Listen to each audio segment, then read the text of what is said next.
Mahfud Irfan adalah seorang sarjana ekonomi lulusan dari Fakultas Ekonomi Universitas Gadjah Mada, Yogyakarta.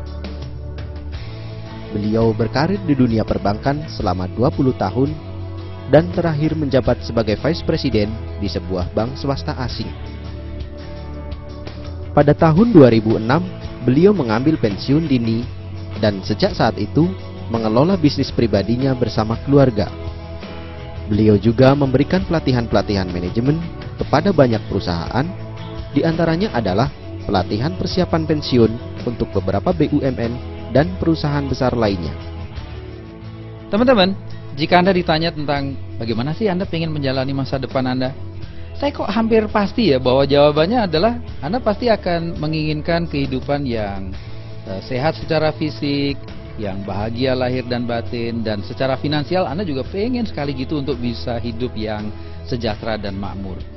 Cuma ternyata kebanyakan dari kita itu kok nggak pernah gitu loh secara serius melakukan langkah-langkah yang benar-benar diperlukan untuk mendapatkan masa depan seperti yang kita inginkan itu. Nah, ada sebuah buku karangan Stephen Covey yang terkenal, judulnya adalah The 7 Habits of Highly Effective People. Di buku itu ada salah satu bagian yang namanya adalah Time Management Matrix. Stephen Covey bilang bahwa sebagian besar dari kita itu kita menghabiskan waktu kita untuk kegiatan-kegiatan yang very urgent dan very important. Jadi kita benar-benar selalu dalam kondisi yang tergesa-gesa. Nah, kemudian desakan dari situasi dan kondisi maupun dari pekerjaan kita itu seringkali juga membuat kita menghabiskan banyak waktu di kuadran yang nomor 3. Di situ segala sesuatunya juga rasanya harus diselesaikan sekarang. Meskipun banyak diantaranya yang sebetulnya nggak terlalu penting sih, tapi pokoknya semuanya harus sekarang.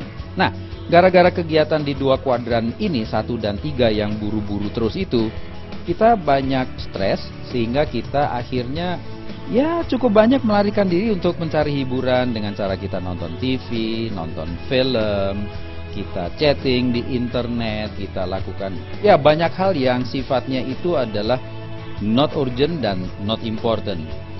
Nah, yang menarik ini Bapak Ibu, Stephen Covey bilang bahwa ada aktivitas-aktivitas yang terkelompok di dalam kuadran yang nomor 2, di mana aktivitas-aktivitas ini kalau kita lakukan, maka dalam jangka menengah dan panjang itu akan memberikan hasil yang luar biasa besar gitu.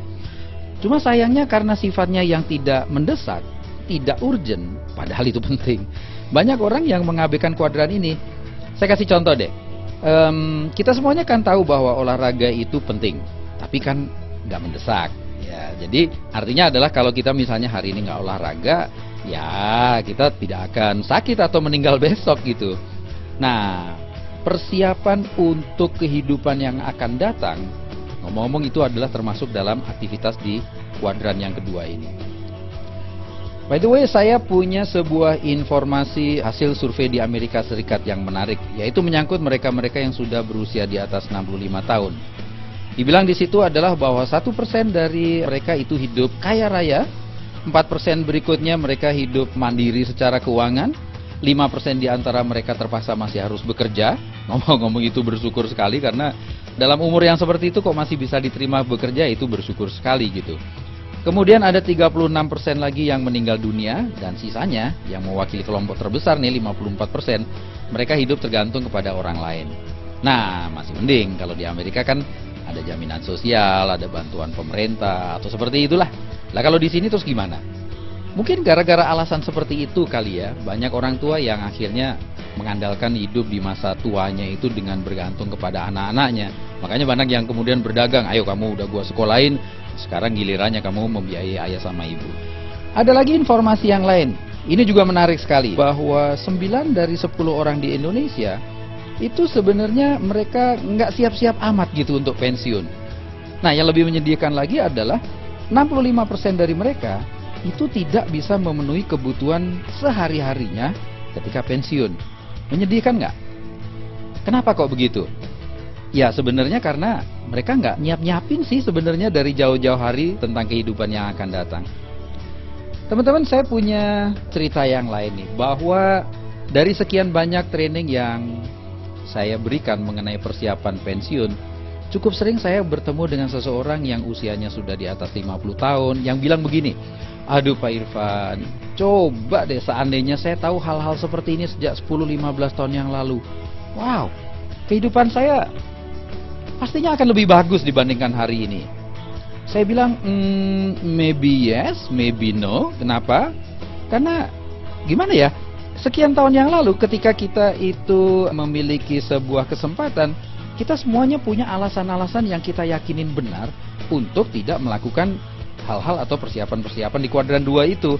Maksud saya begini, ketika usia kita itu antara 18 sampai 24 tahun, kebanyakan dari kita masih bersenang-senang, masih sibuk menyelesaikan kuliah.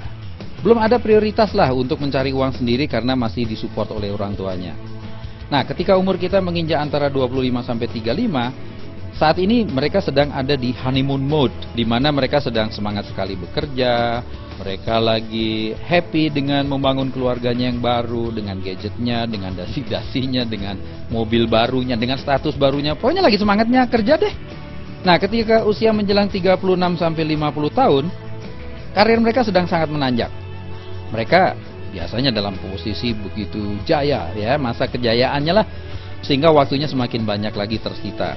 Nah, yang luar biasa nih, status sosial mereka itu seringkali melambungkan ego mereka setinggi langit.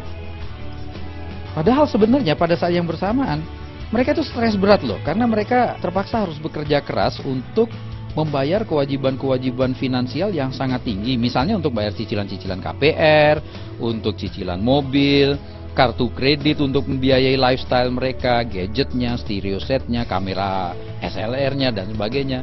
Dan tentu saja adalah biaya sekolah anak-anak yang, waduh, Anda tahu sendirilah, sekarang makin melangit aja gitu. Jadi basically pada umur 36 sampai 50 tahun ini mereka ada di sebuah penjara yang nyaman deh, kira-kira begitulah. Nah, ketika umurnya 50 tahun, mereka ada dalam sebuah modus yang disebut safety mode. Mereka nyaman nih dengan kondisi ini, dan mereka cenderung mengamankan uang pensiun yang sebentar lagi mereka dapatkan dengan cara menunda untuk melakukan, ntar deh, kalau mau lakukan seperti itu nanti aja, sebentar lagi kan gua pensiun. Tapi ya itu mah janji tinggal janji, karena ketika usia mereka udah 55, mereka akan punya alasan yang bagus gitu, bahwa waduh mas, saya mah udah terlalu tua lah untuk melakukan hal seperti itu. Jadi sebetulnya apa kesimpulannya? Apakah memang benar nggak ada waktu yang tepat untuk melakukan persiapan masa depan?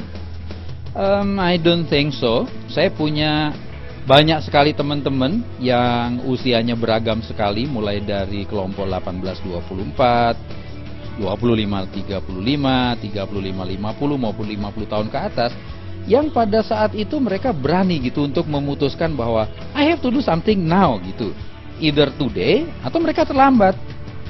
Nah, faktanya adalah bahwa mereka yang memiliki kesadaran untuk menyiapkan masa depannya, saat sekarang mereka memiliki hidup yang jauh lebih bagus. Ada yang berani memutuskan untuk memulai di usia 18-24, dan sekarang di usia awal 30-an mereka menikmati kehidupan yang luar biasa sekali. Sehabis ini saya akan perkenalkan Anda dengan beberapa orang yang berani untuk memutuskan melakukan sesuatu yang berbeda dari orang-orang lain.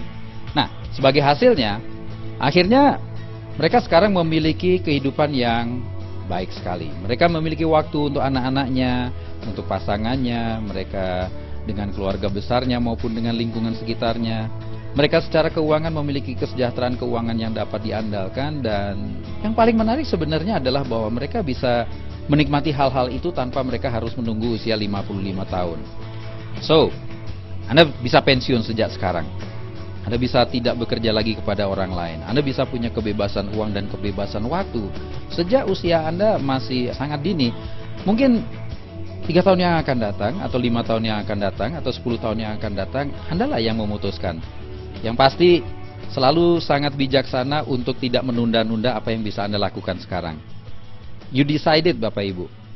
You do it today or maybe too late.